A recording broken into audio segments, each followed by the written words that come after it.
Welcome and Assalamu alaikum. My name is Hayah and I am this year's president for the BARTS in the London Pakistan Society. Essentially, we are a small group of students from BARTS in the London School of Medicine and Dentistry who are dedicated to planning all sorts of events and talks like these ones to celebrate Pakistani culture. And we're kickstarting this year with a very special event with a very special guest speaker today. And also this is a live event. So if you want to chip in and share a question you think we should ask or a topic we should raise, then please do let us know in the live chat and we'll hopefully have time to come around to it. No promises though. And it's my pleasure to welcome our guest speaker today.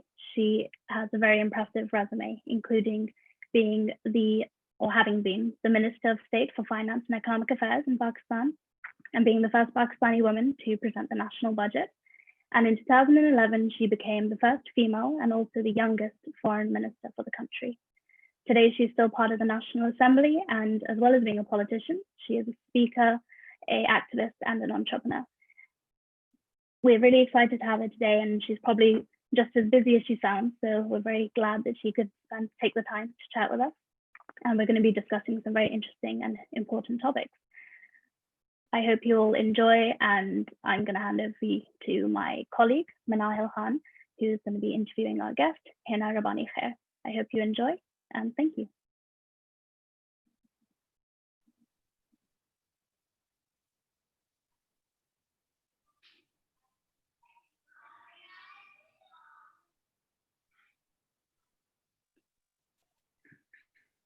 Thank you, Hayah.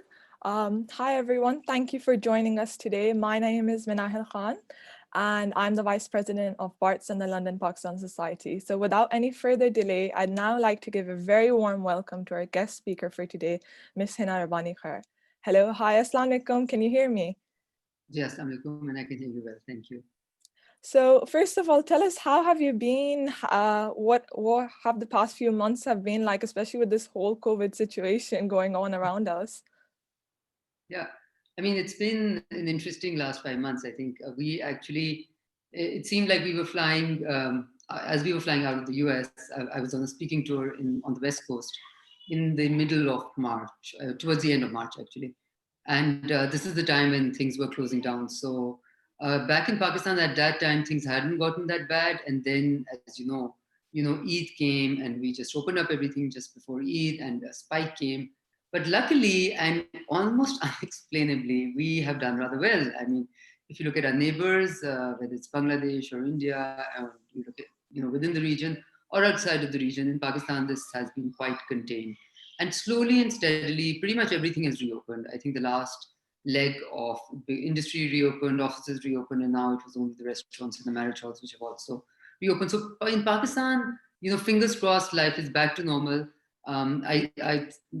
People can give all sorts of theories, some conspiracy theories also, as to why it worked well for us. But I think a lot of it had to do also with strict mask protocols, at least in the cities, and maybe some unexplainable, as I said. But yeah, we did well. We're doing well. And we hope then people are getting used to the new normal, as they say. So as we mentioned in the introduction, you have the title of being not only Pakistan's youngest, but also first female foreign minister. So tell us a little bit about your journey in getting there. So where did you study? What did you study? And what really made you go down that politics route? Okay, I don't think, but like most people who do end up doing anything in politics, and politics is not something you can literally choose as a career. I believe, because I think there's so many ifs and buts and chances and what works and what doesn't work, that if you were to choose it as a career for yourself, you'd be not very smart. I genuinely believe. So I went through normal schooling here at Lahore, the Lahore Grammar School, and then I went over to do my bachelor's from a very prestigious university, which I still consider to be one of the premier universities, not only in Pakistan, but I genuinely believe comparable to the best in the world, which is LUMS, where I did my bachelor's in economics. After that, I went to UMass at Amherst in the US to do my master's in management. And pretty much right after that, as soon as I came back, I contested my first election in 2002, then contested my second election in 2008, and in 2008, even in 2002, middle, I think 2004, I was nominated as Minister of State for Economic Affairs. So I think a lot of it had to do with the fact that because you were so young and because we were almost fresh out of university, you still had very strong work ethics and you knew how to do a late nighter and an all nighter. And that sort of works for you, I think, in any field. Yeah.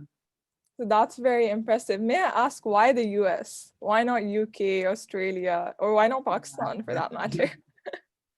I asked myself that question also. And I think at that time, the US has always had this charm of the unknown. I mean, for us, UK is pretty much home. All of us travel there every summer. Growing up, we were there many, many times. US, it wasn't like that. And it was somehow believed that for the type of discipline that I was trying to pursue, which was management, US offered better universities, better sort of programs. And yes, so yeah, it was good.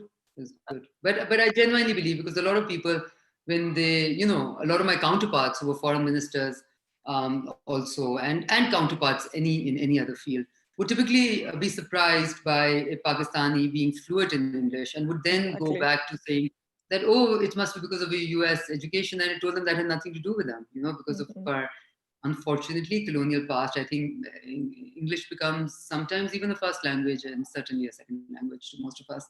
And all our schooling is in, the English language. So really, if I were to say that all my learning, my real learning has been through Pakistani institutions, and LUMS being I think, the pride of it all.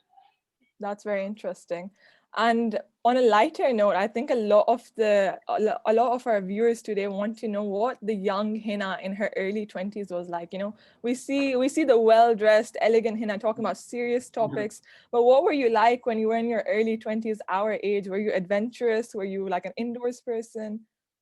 No, I was what you would call a typical tomboy, and for a long time. And yes, and I was exceptionally adventurous. I mean, and I have my father to thank for, and my mother, of course, to thank for the fact that they allowed me to do stuff that are typically no-go area for almost all girls, such as, I think at the age of 18, I started to try and play polo. I was a horse rider from a very, very young age. I also, LUMS gave us the opportunity to be able to go to Naga Parbat base camp. This was our first trek. But after that, I became an avid trekker, and literally from 1999 till about 2008, after which I really got into serious sort of, business of, I guess, executive running, where I couldn't find time to go anymore. But otherwise, for 10 years, I went for every summer, I went for a serious trek. One of them happened to be the K2 base camp also, which was a 19-day trek. And we came back from Gundokrola, which is 20,000 feet. Crampons, cliff hang, everything, or you name it. So it was quite technical. And so that's the really, yeah. I could have never guessed that. What have you not done? So now it's well known that being a woman in any field is tough, and politics is no exception. And some may even say that being a woman in politics is harder. So I remember when you first became foreign minister, a lot of media attention was drawn to what you were wearing and your accessories and your appearance. How did that attention make you feel? Do you feel that mainstream media should have focused more on the, expertise and skills a woman brings to the table rather than what she's wearing? Okay, so I'll break this question into two parts because I have different answer to both the parts. Okay, so one is an overwhelming yay, in the sense that I have not found my experience of being my gender coming in the way of pretty much anything that I've tried to do, whether it's in the field of business, whether it's in the field of politics, whether it's in the field of adventure, whether it's literally. And I do understand that that is not the case for all women anywhere in the world, especially in Pakistan. And I have my parents to thank for, because we were hailing from a very conservative society, but we grew up in a house which was very open to you becoming a person. I see a lot of, even nowadays, educated women talking about how beautiful a 12-year-old is or how unbeautiful the other is. And we heard none of that at our home. It was all about your, what skill you build, what adventure you would do, what line of work you will choose. So it was about who you would become as a person. And of course, all the other things which are taught to us in households of being kind and of being, principled and those types of things. So it was really a remarkable upbringing, I think, and I would be very pleased if I can give even half of that to my children, to be fair. So being a woman was never something that came in my way, and same is the case for in politics. And I will say, however, that I do happen to come from a very privileged background, even in politics, right? And I think that does, it's more of a, sometimes I think it's less gender and more class, because if you come from a certain class, the doors do open. And, I felt that so less was expected of me in some ways, that I stood out far more being a woman than I would have if I were a guy in my place, right? So I never felt inhibited in politics or felt that, there was any types of constraints or there was any glass ceiling. In fact, there was a lot of keenness to make me, that's why I think I ended up being the first woman to present the budget and the first woman to become the foreign minister. And then that just came naturally. I mean, I wasn't seeking any of it. The other side of trivializing a woman by way of how she dresses, that's also very interesting, because I dressed literally from the day I joined politics till now. I have a monotone way of dressing, if you want to call it that. It's almost like business-like, like a guy wears his suit, I wear my, one color shalwar kameez with. Well, now going to India, they started noticing things which nobody else had ever, pointed out. And somehow our media also picked it up. And then after that, everywhere I'd go, it would become a thing. Now, you know what? I genuinely believe that I'm blessed with, blessed by God with this ability to sift out all the nonsense from the real work, right? And I don't let this bog me down at all. So I don't even, if there's a newspaper item which would bother me, I won't even read it. And I think in the garb of all of that, we were able to do so much that no one ever noticed, and no one would ever actually allow someone else to do, perhaps, because in that India trip where people continue to talk about the bag I was wearing, purse strings that I was wearing, we actually ended up signing a visa agreement, actually creating the way to sign a visa agreement which would allow tourists and students and media people to come in and out, which would allow people over the age of 60 not to even require a visa. This was unthinkable between India and Pakistan post 1965. And we also happened to be the government, and we worked very hard on it.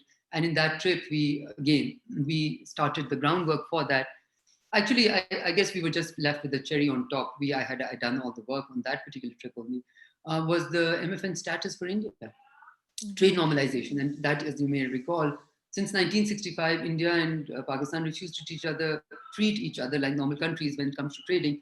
And that we felt was a big part of normalizing stuff, so you could go back to solving issues like Kashmir, right? Because if you were to continue to unnormalize, then you can never really reach a point where negotiations can lead to any place. Then you'll always rely on the gun and on the bombs. We wanted to create the way where you could rely on negotiations, on trust building, on constant confidence building. And I genuinely believe we achieved a lot in that time. So I'm quite happy. I really, I couldn't care less. Really doesn't matter. But yes, there is trivializing. And yes, there is that, nobody ever talks about which tie a guy foreign is wearing, but they will talk about her. And you just completely ignore it. It's not part of who you are. I don't spend time trying to figure out what I'm going to wear next day. I don't even spend 2 minutes. So I really couldn't care less. If people have time to discuss what I'm wearing, good luck to them. I don't have time to do that. I guess all I have to say is I love the attitude you had towards that, because that just shows what is the bigger picture rather than focusing on these little things. And I think you'd agree with me when I say that Pakistan is definitely playing its role towards empowering its women. We have Aurat March, we have Malala Fund working for education in rural areas, and the Pink Rickshaw in Lahore, among many other things.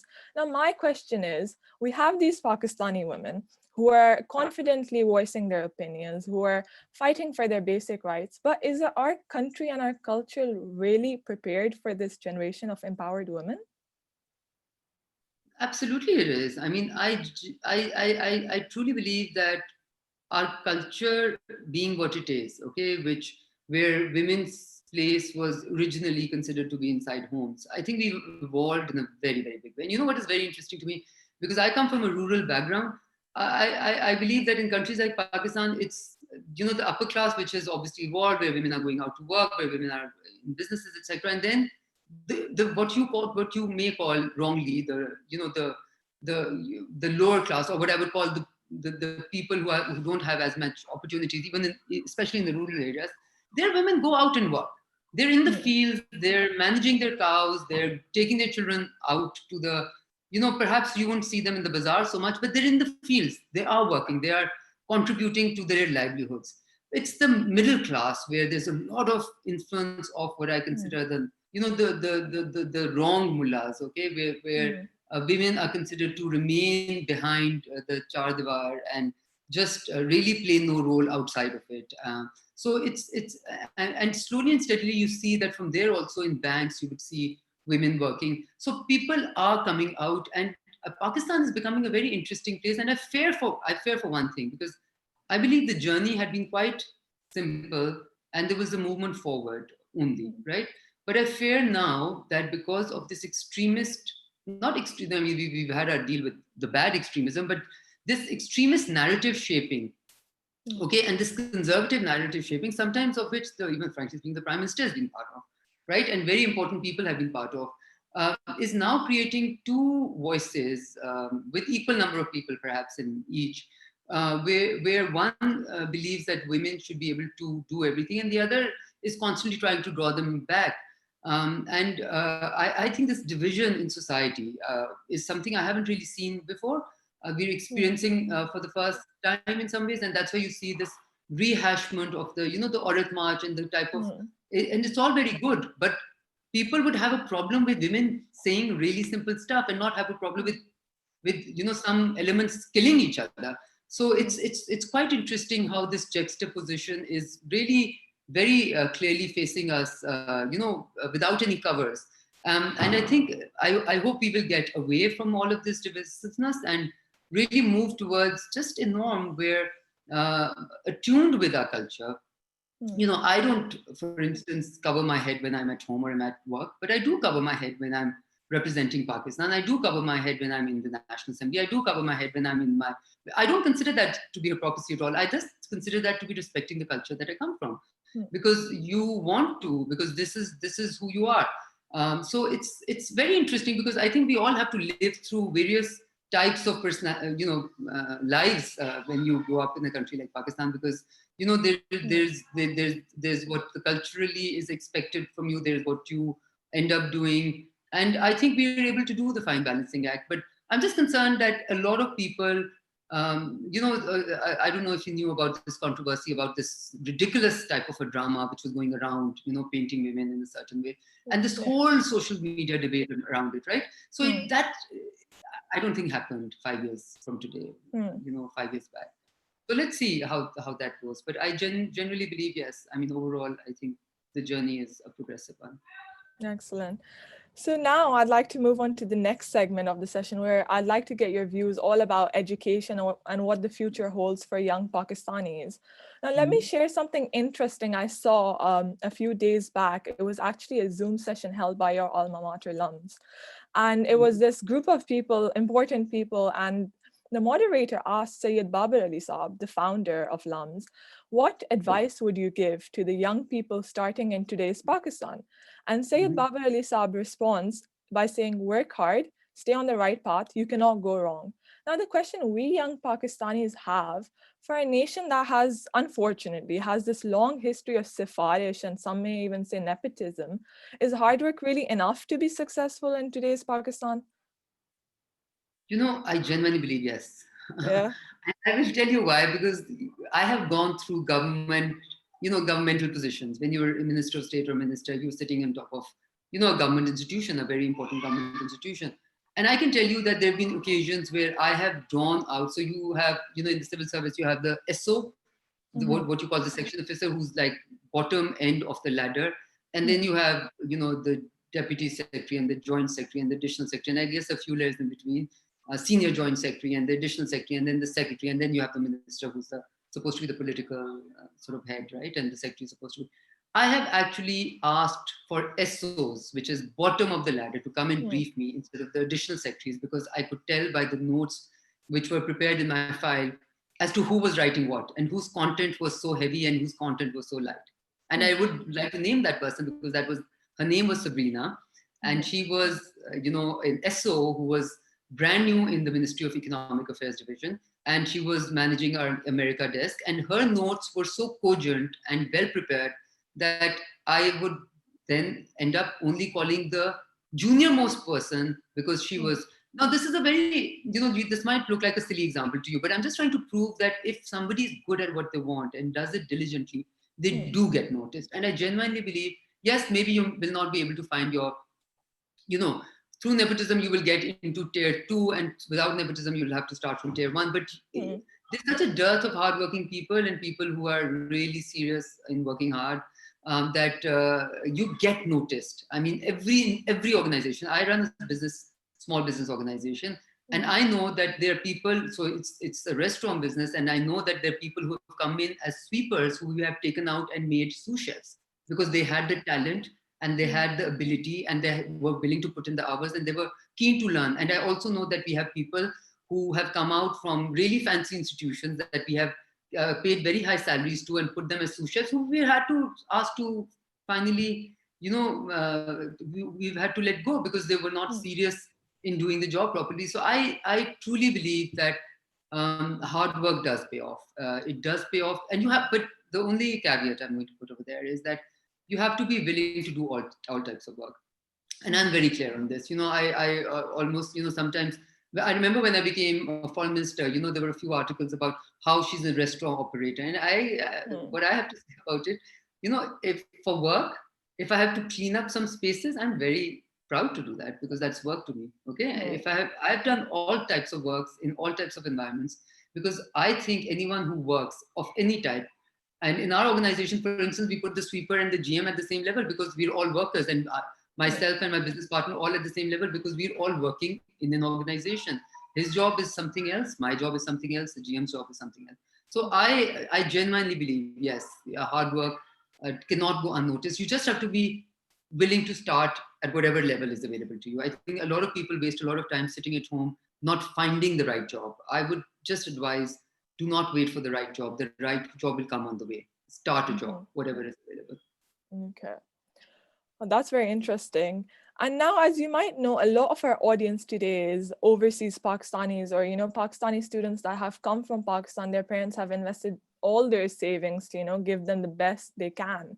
And now a common trend we see is that you see all these talented people who come here, they study here, but then they don't want to go back. And there are obvious reasons for that, whether it's lack of opportunities, whether it's a higher pay. So what do you think could be done, or what should the government do to attract these people, young Pakistanis full of immense potential, back to the country so they can contribute to the economy and give back to their, mulk, their land? Look, I generally don't believe in this view of a separate entity called the overseas Pakistanis for which a separate opportunities have to be created. Look, a country works in one big whole, right? And if a country prospers and economic opportunities are created, which are more than what the opportunities that you find in the country that you went to pursue your studies, you will naturally come back. A government cannot really do anything artificially to attract only we have seen, in fact, terrible stuff happen to Pakistanis who have been artificially attracted to come from abroad and being planted at positions which sometimes they don't know how to work through, right? So I think that in the private sector mostly, less in the public sector, opportunities come when an economy does better. Our economy hasn't done very well in the past. I genuinely believe that there are sectors of the economy which are completely still unexploited, unexplored. I believe the agriculture sector is one of them, truly, where our real competitive advantage exists. Because I think our long trajectory on the economic space, where we went wrong was ignore what was in which we had natural competitive advantages, such as agriculture and some other industries, and go with the race of trying to do what everybody else had done, and therefore lose our natural competitive advantage and never being able to gain what others had. So let's see, meaning how it goes. I genuinely believe there's no separate line that can be created to attract the overseas Pakistanis. This is not how the world works. The economy has to kickstart, has to work in a way where private sector, private organizations become strong enough to attract you on the basis of what they're offering, the work that they're offering, the salaries that they're offering, and then it'll be worth your while. Okay. So now as foreign minister, obviously, you were representing Pakistan internationally, and that was at the government level. But what we'd like to know is, how do you think we students that are studying abroad, how can we play our little role in promoting a positive image of Pakistan while we're studying or working? Okay, again, I have a bit of an alternate view on this because I believe that an image is a reflection of the reality. Okay. Mm-hmm. So when we become too keen to portraying an image and less keen on improving or fixing the reality, we run into a problem, right? And a lot of Pakistanis are obsessed with the soft image of Pakistan. You become soft, the image will become soft itself. There is no, with an image projector, you cannot change the reality, right? I believe that in the long, because right now there's a lot that is happening in Pakistan, which I'm not completely sort of think is praiseworthy, but in the very long run, if you look at the trajectory and, for instance, compare it to India's, our neighbor, we're going on the correct trajectory, okay? Because we are out of the extremism phase, out of the, where terrorism, extremism became common, where tracts of your land were given away to the extremists, where I'm still unhappy with the narrative shaping because I think it's still a bit too jingoistic, nationalistic, and sometimes extremist. Obviously, nowhere compared to what is happening in Modi's India. But generally, Pakistan has absolutely moved in the correct direction, okay, which is out of extremist mindset and towards a more moderate version of itself. And if you look at India, it's working the opposite way around. It's giving away all the reasons for which it became successful, such as its secular traditions, it's going after its citizens, the Citizenship Amendment Act, what they did in Kashmir, unprecedented state terrorism, right? And now, so compared to Pakistan, with all the wrongs that we have, I think we've been moving mostly in the opposite direction. So, I mean, that's the reality, and that reality is showing because you do remember. I mean, I remember going as foreign minister, being told not to go and drop my child, who was actually a 3-year-old.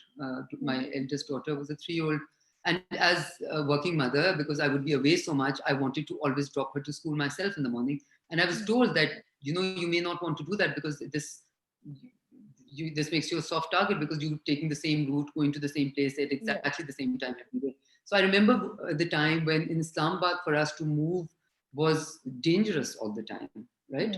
And now that's not the case. So we've come a long way. And I hope with what we're doing in Afghanistan, because again, you cannot build an image, you have to live the image, right? And you have to be a pillar of peace, stability, and normalcy and moderation, in this region. And I hope we are becoming that. And with the role that we're playing in Afghanistan, in the intra-Afghan dialogue, in trying to encourage that, and hopefully, if there's a change in India and there's somebody sane in India and somebody moderate in India and somebody who wants to normalize, and with China, of course, we already. So if this region can be normalized, I think Pakistan itself will not require any image building exercises. Hopefully. Now, interestingly, that brings me back to something you said a few years back. You did a talk in another UK university, I think in 2016, when you were still serving as foreign minister. And you said that Pakistanis seem to carry this burden where we have to justify Pakistan's past, what Pakistan is, and what Pakistan will become. So now fast forward a few years, do you think that burden still exists, or are we improving in the right direction? No, I mean, the burden has come down a long way, man. I remember the time when New York Times first page news was always Washington Post, your English newspapers. By English, I mean British newspapers. I mean, the first 2 pages would carry a negative story about Pakistan, how Pakistan is ensuring that the US does not succeed in the Afghanistan. It was all stemming from there, right? So basically what happened was that the US and the rest of the world, including Pakistan, went into a war which was ill-planned, ill-advised, had no end goals in perspective, had unrealistic expectations, wanted to make a Switzerland out of Afghanistan, and did a fantastically terrible job, all of us together, right? And spent a lot of money and had to give a lot of lives in sacrifice. And no one could justify it and no one could explain it. And then what happened? Pakistan was the easy target. Pakistan was the easy blame game, this entire easy entity to blame, because Pakistan was a smart country at that time. I think we know the realities of Afghanistan better than the Americans and the British and many others, right? So we were always aware of the fact that the military solution is not really going to last, that it's not going to really bring in there. So I think now the whole world has somehow come around to what Pakistan's narrative was right from the beginning. So yes, the burden, to answer your question, the burden has reduced substantially. And that burden was a direct corollary of what was happening in Afghanistan. And now, since the world has also come to understand that there can only be a political solution, and Pakistan is playing a positive role in that, I think that it has reduced big time. I mean, because I'm still quite active on the international circuit, and go to many regularly go to many places to talk and for all sorts of sessions, and I can tell you, yeah, it's reduced substantially. That's amazing. And we're very lucky for you to share your wisdom and your knowledge with us today. And you've mentioned some very interesting points today. And as we approach the end of our session, like towards the end, so if I were to ask you, if you became Prime Minister of Pakistan, what would be your top 3 priorities with respect to providing young Pakistanis a better future? What would your answer be?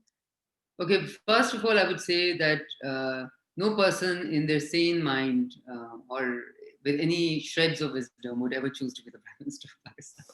So, why is that? If I were to say, yes, but having gone through 2 governmental institutions in very close contact, and having gone through, I guess, 8+ years of ECC, which is the Economic Coordination Committees, which are subcommittees, let's say, of the Cabinet on economic matters, and the cabinet meetings, and wanting to change many things around in my own ministries, and wanting to bring reforms, etc., etc.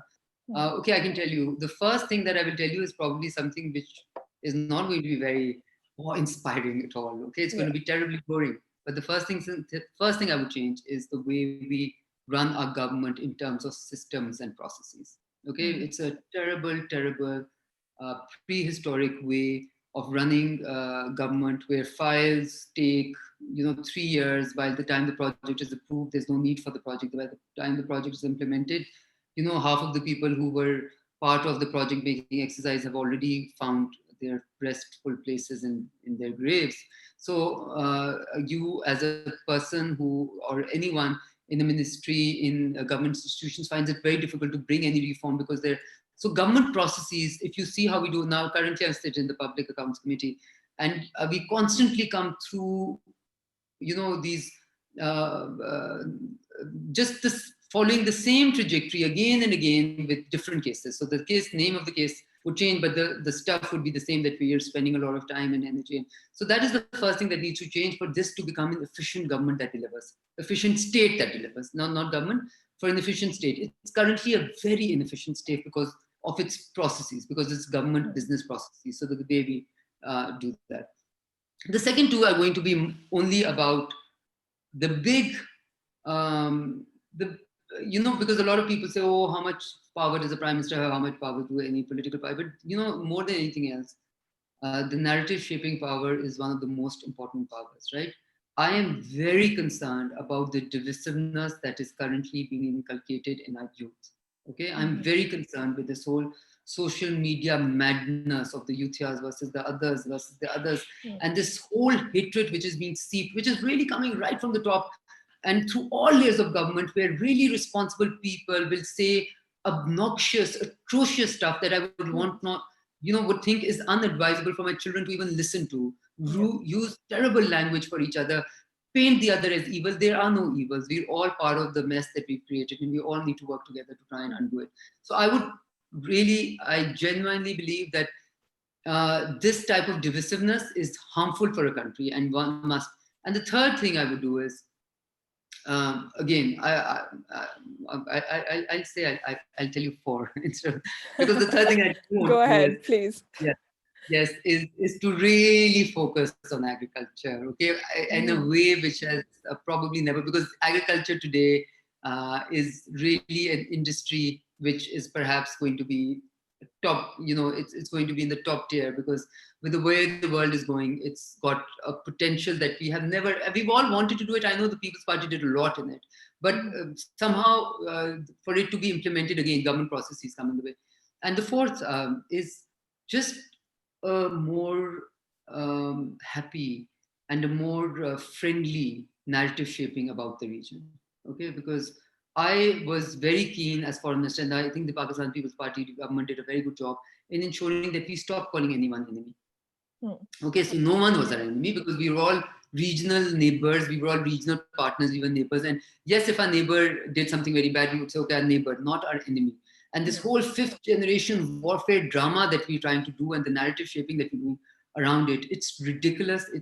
It's trying to inculcate fear. Look, remember what was said, that fear, I would actually fear nothing as much as I would fear fear itself. Because when you try and inculcate fear in people, you want to make them to do things which are against the interests of the country, right? Which is going to wars, which is ignoring your education, ignoring your health, but just investing in hatred again and again. So I think these four big ticket items are perhaps, yeah. I completely agree. And as I said, those are very interesting points and very useful advice for the people watching today. So now, as we approach the end of the session, we have something called a rapid fire round planned, if that's okay with you. So what this is, it's basically a few short questions, and you can say the first thing that comes to your mind when I ask you the question. Is that okay with you? Okay. So the first question is, favorite holiday destination? Istanbul. Right. Wow. Favorite food menu item, whatever it is, on your restaurant pantry or polo lounge menu? Favorite, it would have to be chicken jalapeno sandwich. That's our best selling. Yeah. I'll have to try that then when I'm in Lahore next time. Role model. Now that's a difficult one, and yeah, I grew up. I mean, as much as it would sound, I grew up reading biographies. So at that time, much as it would sound very typical, but Zulfikar Ali Bhutto and Stanley Walpott's work on him is something that I read as an 8th grader, right? Wow. So 8th grader. Yeah. I mean, I only read those type. And then Muhammad Ali, the boxer, I genuinely look up to him. I briefly looked up to, yes, so I have had different people at different times in life, I guess. Okay. Yeah. And the next one is Nawaz Sharif or Imran Khan? Nawaz Sharif anytime. Yeah. No Imran Khan. Okay. So that's an anti-Imran Khan answer rather than a pro-Nawaz Sharif answer, but it is certainly. I would say, Nawaz Sharif, you've given me, a very good choice, a pretty good choice. If you'd said, I don't want to say it, you'll go crazy. But if you just said the worst possible that you can imagine, and because I think he's been a bad prime minister, he's been a great cricket player. He's been a great cricketer, he's been a great sportsman, but he's been a terribly divisive prime minister for this country, and I fear for the country's future, because you do not, as a prime minister, you become a voice of reason, a voice of wisdom, a voice of trying to get people to come together, not a voice of division and of hate and of enmity and of just chaos. Okay. And our final question for you today is, can you share one interesting thing about yourself that people don't know about Hina Rabbani Khar? Something interesting, anything. I mean, you could ask that to I guess my husband, who also happens to be a good friend of mine, or my very, very good friend. They will be able to tell you things which they would want, which they think are. I would say, I don't want to make this like one of those interviews where people say, what is your worst habit? Oh, I come to work too early, those type of things. A bit. But I guess you can say that one moment of my life which I have been proudest of, which I will never, which I guess is not very publicly known, is this point. So when we had gone to the K2 camp, and I was one of the, as I would always find myself in a company where there weren't a lot of girls, and there was this American girl who was willing to go to, so we were asked to go back the same route we came in, which is the Concordia route, because it was, because Dogrola, which is the pass we wanted to do, which was about 20,000 feet, I think, close to that, there were two Japanese deaths on that, and they said it wasn't good weather and we should all go back. But then we were told that if you wanted to go ahead, we still could.